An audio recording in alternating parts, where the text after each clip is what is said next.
오늘 이 말씀을 우리가 8장 전체를 보면은 오병이 역사, 하나님이 기적을 일으키고 있던 사건 속에서 또 제자들에게 묻습니다.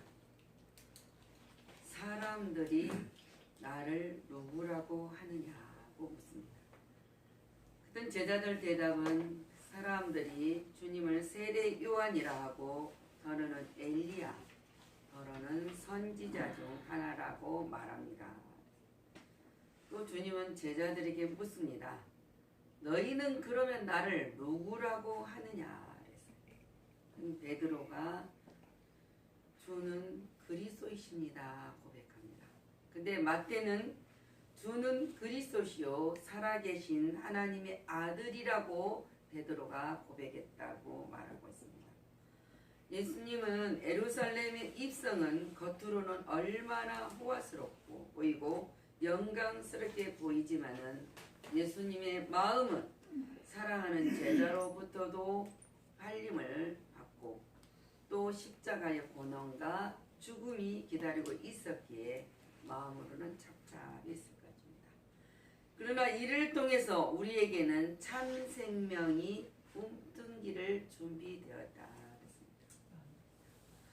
고난이 있을 때 얻어지는 것이 무엇이냐 했습니다.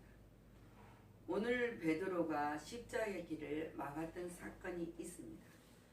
베드로는 올바른 신앙 고백을 했습니다. 그리고 그 고백을 들은 예수님은 베드로를 칭찬하시고 축복을 하셨습니다.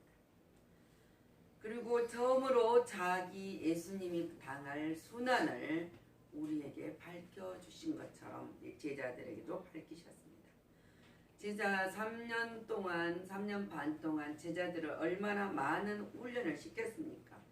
그리고 자신들의 사역에 대해서 제자들 스스로가 깨닫게 되기를 기대하셨던 것입니다. 근데 오늘 말씀을 통해서 보면은 제자들은 여전히 예수님의 이적을 보면서 세상의 정복자로서의 세상을 지배하실 예수님이라고 생각했던 것입니다.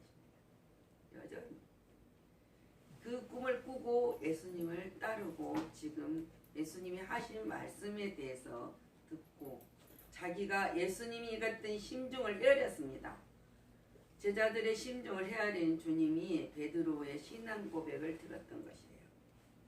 그리고 순환에 대해서 말씀을 시작하고 있습니다.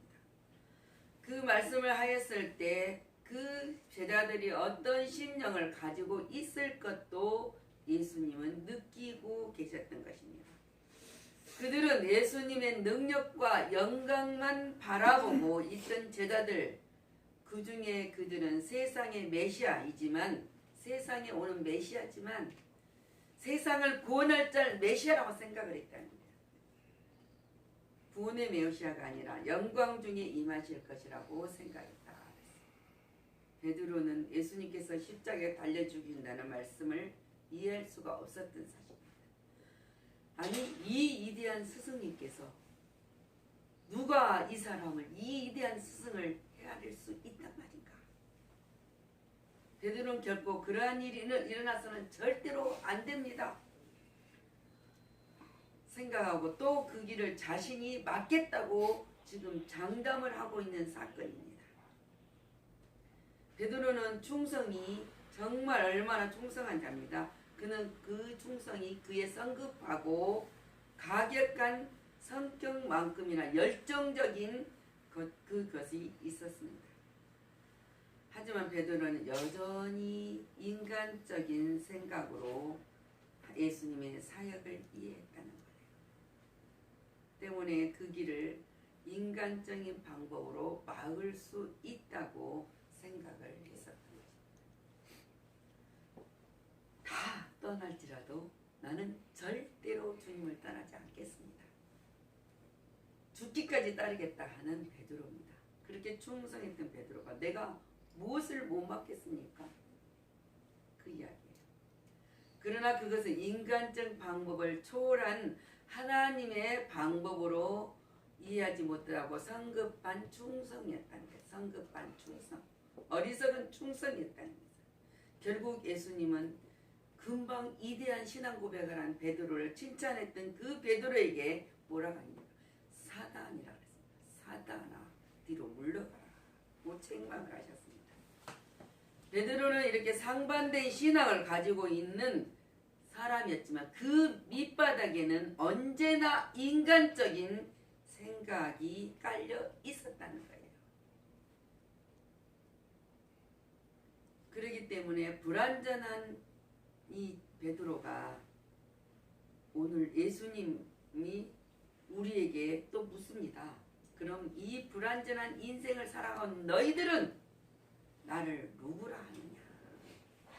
그랬을 때 과연 우리는 누구라고 대답을 할 수 있나 말입니다. 예수님을 할 때. 이 땅에는 예수님을 주요 그리스도시요 살아계신 하나님의 아들이요 고백한 수많은 성도들이 하나님 나라를 위해서 일하고 있습니다. 그러나 그들 속에나 우리 속에나 한번 되새겨야 할 것들이 있다는 거예요. 과연 진정 우리가 주님을 메시아로 믿고 고백하는가 하는 점이에요. 진정 메시아. 그냥 이 성경에 있고 내가 입술로 이런 마음 믿음이 있으니까 고백하는 것이 아니라 진정 오직 메시아 구원자 그분이 나의 구원자라는 것을 확신을 가지고 그분을 고백하고 있느냐 말입니다. 십자가의 길은 우리 인간에게 적인 생각으로 가로막지는 않는가. 우리는 주님의 십자가를 이루신 구속사역이 바로 나의 죄 때문이라는 것을 항상 명심해야 된다는 사실입니다. 그래서 그럴 때 우리는 주님의 십자가를 가로막은 어리석음을 범치 않을 것이고 또한 자기 십자가를 지고 주님을 따를 수 있다는 것입니다. 그래서 바울은 로마에 가서 복음을 전할 때 말합니다. 우리가 살아도 주를 위해 살고 죽어도 주를 위해서 죽나니. 그러므로 사나 죽으나 우리가 주의 것이로다. 우리는 주의 것이다. 또 갈라디아 교인들에게 그러나 내게는 우리 주 예수 그리스도의 십자가에는 결코 자랑할 것이 없다고 고백합니다. 그리스도로 말미암아 세상이 나를 대하여 십자가에 못 박히고 내가 또한 세상을 대하여 그렇게 하리라. 이 고백이 바울의 고백만 아니라 우리들의 고백도 돼야 된다. 근데 이 고백이 이루어질 수 있는 것은 언제나 자기를 부인할 때 얻어진다는 사실을 믿어야 된다는 거예요. 세상 대신 그리스도를 따라가야 됩니다. 우리는 세상보다 그리스도를 따라가야 합니다. 예수님은 이러한 성도의 제자된 삶을 한마디로 자기를 부인하고 자기 십자가를 지고 나를 쫓으라고 말씀하십니다. 세상 사람들은 이기적인 생각으로 남보다 자기를 위하여 심지어 자기 자신만을 위하여 탐욕을 부리기도 합니다. 그러나 그리스도인들은 자기 자신을 부인합니다. 만약에 우리의 뜻과 예수님의 뜻이 상충된다면 성도는 자기 생각을 포기해야 된다. 그리고 예수님의 뜻을 따라야 된다. 그것은 무엇이냐? 하라 하실 때 분명히 하나님을 하게 하시는 능력 주신다는 것을 알아야 된다는 거예요. 이래야 성도는 적극적으로 주님을 증거하는 것이 복음입니다. 헌신을 해야 된다. 그것이 곧 자기 십자가를 지고 예수님을 따르는 것이에요. 다시 말해서 성도가 예수님을 따를 때에는 고난과 함께 받을 것을 각오해야 한다는 것입니다. 만약 사람이 세상을 쫓아 죄를 범한다면은 세상적인 쾌락을 얻을지는 몰라도 영적으로는 영벌에 처해질 수밖에 없는 사실입니다. 그래서 디모데후서 바울은 뭐라고 합니까? 그리스도는 예수를 쫓는 병사로 나와 함께 고난을 받으라 그랬습니다. 병사, 공무하는 자는 자기 생활에 얽매 병사가 뭡니까? 군사예요, 군사. 군사는 자기 생활에 얽매이는 자가 하나도 없다 그랬어요. 왜? 군대 가면 군대에 가서 자기 맘대로 합니까? 자기 생활대로 합니까? 이는 병사에 모집한 자를 기쁘게 하기 위함이다 그랬어요. 주님이 우리를 모집한 이유가 우리를 불러준 이유가 기쁨을 갖기 위해서 우리를 불러주시고 일꾼으로 삼아주신다는 거예요. 그래서 우리는 한 걸음씩 더 주님이 가까이 나아가고 가는 자에게 참 생명을 얻게 하신다. 근데 우리는 참 생명을 얻는 자지 않습니까? 그럼 더 가까이 살아야 된다. 자, 그러게 참 생명을 얻는 자들은 십자가를 질 때만 얻어진다 그랬어요. 십자가를 질 때만 얻어진다. 오늘 35절 그렇지 않습니까? 누구든지 제 목숨을 끊고자 하면 잃을 것이고 누구든지 나와 복음을 위하여 제 목숨을 잃으면 구원하리라. 아멘. 복음을 위한 자 희생을 죽음까지 불사하는 것을 말하고 있습니다. 하지만 그리스도인이 죽음까지 불사할 수 있는 것은 뭐입니까? 죽음을 넘어선 그 후의 생명을 소망하기 때문이다. 영생이란 소망이 있기 때문에 부활 속에 영생이란 소망이 있기 때문에 우리는 십자가를 질 수 있는 것이 가능하다는 거예요. 성도는 생명이 죽음을 넘어서까지 연장된다는 사실을 믿고 의지하면서 가야 된다. 오히려 성도는 복음을 위한 죽음이 세상의 쾌락의 종지부를 찍는 것이라는 것을 생각합니다. 때문에 성도에게는 있어서는 복음을 위한 희생, 죽음까지 포함한 희생은 하늘의 기쁨을 맛보는 관문이라는 거예요. 그 관문이라는 것을 우리는 잊지 말고 그 관문을 통과해야 된다는 것입니다. 육신의 생명을 유한하지만은 그 육신의 생명을 온전히 헌신할 때 영원한 생명의 기쁨을 누릴 수 있는 것입니다. 성도는 바로 이같이 소망을 가졌기에 세상에서 복음을 위해 죽기까지 헌신을 해야 된다. 죽기까지라면 온전히 주님을 찬양한다 하는 우리가 찬양을 하잖아요. 주님을 정말 영광을 돌립니다. 그것이 죽기까지예요. 그리고 주님이 영광을 위해서 사는 것이 죽기까지란 말입니다. 죽기까지 우리는 헌신해야 된다. 예수님의 예루살렘 입성은 십자가를 지시는 거예요. 십자가를 지기 위해서 올라오고 계시는 거예요. 또 세상 죄를 지시고 십자가에서 피 흘리심으로 부활의 영광과 승리를 얻기 위해서 했다는 거예요. 자, 십자가 없이는 영광도 없습니다. 주님께서는 십자가를 지심으로 많은 영혼들이 참 생명을 얻게 되었다는 것을 우리가 믿습니다. 그분만이 할 수 있다는 거예요. 그분만이 하실 수 있다는 거예요. 그리고 참된 승리자가 주어지는 자가 되었던 것처럼 우리에게도 참된 생명을 주셨다. 죽음을 넘어서는 분명히 새로운 생명이 있다는 거예요. 그래서 우리는 죽음 넘어서 생명을 항상 소망하며 살아야 한다. 그럴 때 뭡니까? 말씀을 들을 때 아멘 할 때 얻어진다. 하나님의 모든 말씀을 우리가 듣고 말씀을 읽을 때 아멘이야. 아멘. 예, 맞습니다. 하나님 믿습니다. 그렇습니다.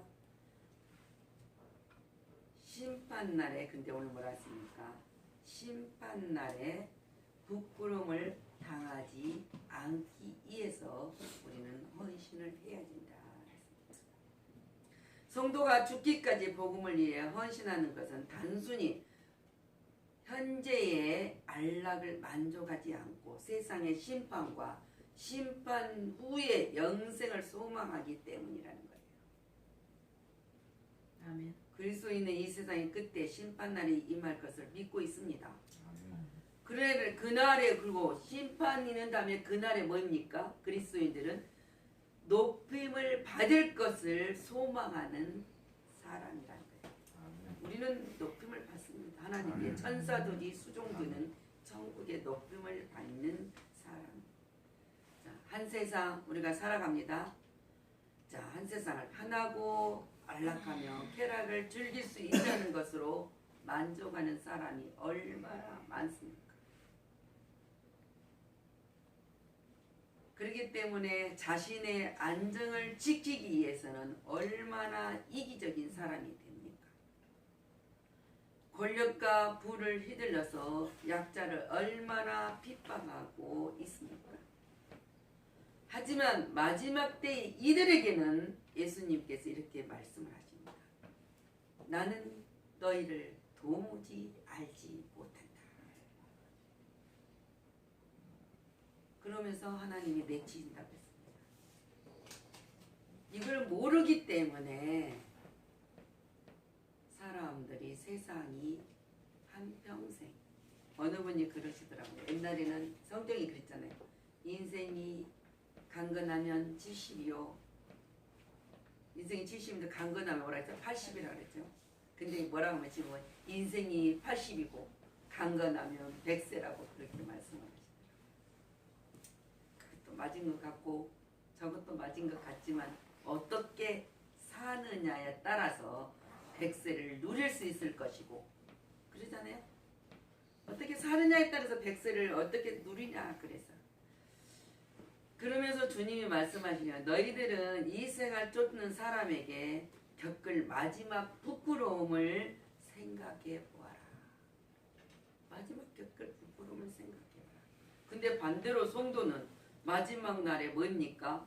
헌신한 것에 대해서 헤아림을 받고 그 모든 희생과 헌신에 뭘 받습니까? 보상을 받는다는 거예요. 영생이란 보상, 높임을 받는 영광을 받는다는 사실을 우리는 믿기 때문에 우리가 주님을 찬양하고 주님께 모든 것을 드리는 것입니다. 아멘. 그래서 예수님은 순환 내고의 죽음을 주님을 생각한다고 우리가 지금 반대를 하고 있는가? 베드로처럼 세상 것을 쫓고 있는가? 그거예요. 이는 하나님의 일이 아닌 사람의 일을 생각하는 사단의 일이라는 사실을 알아야 된다는 것입니다. 그것이 우리들의 상황과 환경에 맞지 아니한다고 해도 우리는 아멘 할 수 있는 믿음이 있어야 한다. 그래서 주님이 뭐라 하십니까? 십자가 겟세마네 동산에서 주님도 이렇게 말씀하십니다. 할만 하시거든 이 잔을 옮겨달라. 우리도 그랬습니다. 이 잔을 옮겨달라고 물리쳐달라고 했습니다. 그러나 하나님의 뜻을 알았을 때 주님 뭐랍니까? 내 뜻대로 아니고 하나님의 뜻대로 되기를 아멘 해야 된다. 모든 것 맞습니다. 우리가 세상 살아가는 것 가운데서 내가 원하는 것이 되지 않을지라도 하나님이 원하신다면 나는 아멘 따라가겠나이다. 신앙이 되어야 된다. 그것이 우리 성도들이 택한 것 길은 어떻게 택해야 된다는 좌측이냐 우측이냐 두 길이 항상 있다는 거예요. 자, 천국은 두 길이 분명히 우리 앞에 놓여 있습니다. 천국 가는 길이 놓여 있습니다. 세상 것을 쫓다가 지옥으로 갈 것인가? 하나님의 고난과 어려운 것이 있을지라도 하나님을 쫓다가 천국 길을 갈 것인가? 예수님께서는 멸망과 좌절밖에 없는 이 세상에 그리스도의 길이라는 것, 새로운 길을 우리에게 제시하고 있습니다. 그리스도의 길.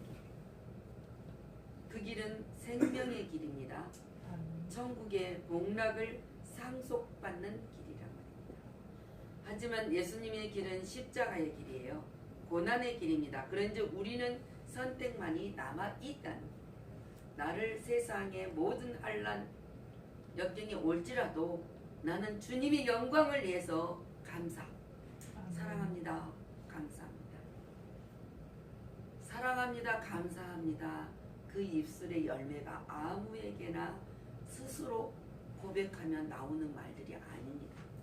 하나님 말씀을 믿고 아멘 하는 자 안에서만 사랑합니다. 감사합니다가 항상 넘친다는 사실을.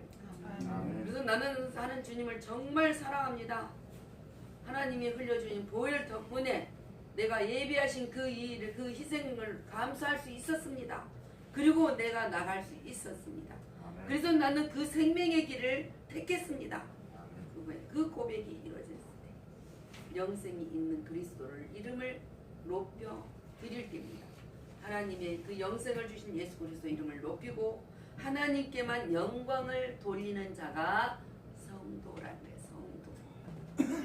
그러기 위해서는 성도는 믿음의 주요 온전케 하시는 인 예수를 열심히 쫓는 것입니다. 그리스도의 장성한 분량에 이르기까지. 믿음은 바라는 것들의 실상이요 보이지 않는 것들의 증거라 그랬습니다. 선진들도 이로써 증거를 얻었느니라고 말씀을 하십니다. 우리도 이 증거를 얻은 자가 되었으니 하나님의 역사 속에서 마지막 때 하나님이 오셨을 때 거룩한 천사들과 함께 하나님 영광의 나라를 입성하는 그날 황금길을 고 진주문을 거쳐서 하나님의 아름다운 보석 12달 과실을 먹을 수 있는 그 축복의 성에 할렐루야 하면서 입상을 하는 여러분들이 되시기를 축복합니다. 아멘. 기도합니다. 부르신 곳으로 나 나갑니다. 주님이 계신 그곳에서 주의 영광 보기를 주님의 얼굴 배우며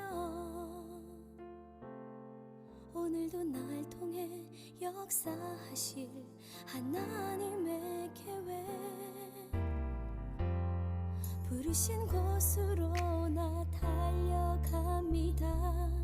내 모든 것 다 내려놓고 주님만 의지해 주님의 얼굴 배우며 오늘도 순종할 때 주시는 주님의 더 큰 사랑 때로는 지치고 나의 삶